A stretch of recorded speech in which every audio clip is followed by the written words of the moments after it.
Hello, it's Dr. Christine Arsenault, and I wanted to share with you the number one question people ask me when they hear that I cured my chronic Lyme disease.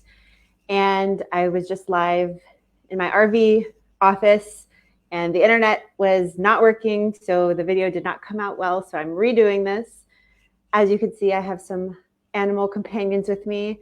The reason I have an RV office is because we have two puppies, a parrot who likes to be loud, some rabbits, an injured chicken in the bathroom right now, and some little baby chickens and turkeys. So there's hustle and bustle. So it's always risky when I go live in my home office. But since the internet wasn't working well in my RV, we thought we'd give it a try. So the number one question people ask me when they hear that I cured my chronic Lyme disease is, what protocol did you use? And there's no one cookie cutter protocol for everybody. There was no protocol for me when I started the journey. It took me 4 years of healing. So it wasn't like on day one, this is going to be your protocol for the next 4 years. It takes adjusting and tweaking and figuring out what you need as you go along, as you uncover more potential issues and underlying things that you have. So there's not just one protocol for everybody. It takes an individualized approach, and what protocol worked for one person might not work for another. And this is Oscar, by the way, and this is Bubba. One of the reasons that the physical protocol doesn't always work is we are more than just our physical body. So we actually have 7 bodies. We have an emotional body, a mental body, a spiritual body, and more.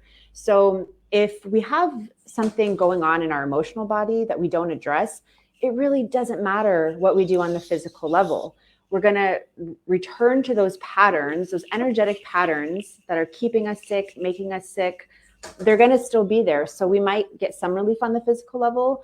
And then those patterns, if we don't take care of them, if we don't interrupt what's going on, we're just going to have those same symptoms come back again. So is that funny? So we need to address our emotions and our spiritual life and our mindset and all of those things as well. And I show my clients how to do that, how to disrupt those patterns that are keeping us sick. And that's why some protocols work for some people, not for others. I've had people tell me that bee venom therapy worked for them. Other people told me it didn't. Hyperthermia, it works 100% for somebody. It might help somebody else get better to a certain degree, but then they don't address the other underlying issues and their symptoms come back. And it's the same thing, ayahuasca, herbal protocols, antibiotics.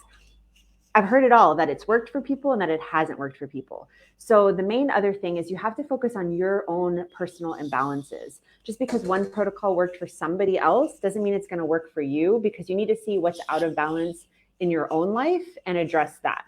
So it needs to be individualized. It needs to be comprehensive. And to get well, it wasn't just a physical protocol, but also I managed my emotions. I managed stress. I connected with nature. I looked at toxins in my environment. I looked at thought patterns, subconscious beliefs, gut health. It really took a comprehensive approach. And because it's not that simple, I actually, I actually created a whole health webinar called How I Cured My Chronic Lyme Disease, where I go into it more in detail, because it's not something I could just answer in one question, in one sentence, when somebody asks me how I healed. So lymesupport.com/heal if you want to see the full health webinar and learn exactly how I cured my chronic Lyme disease.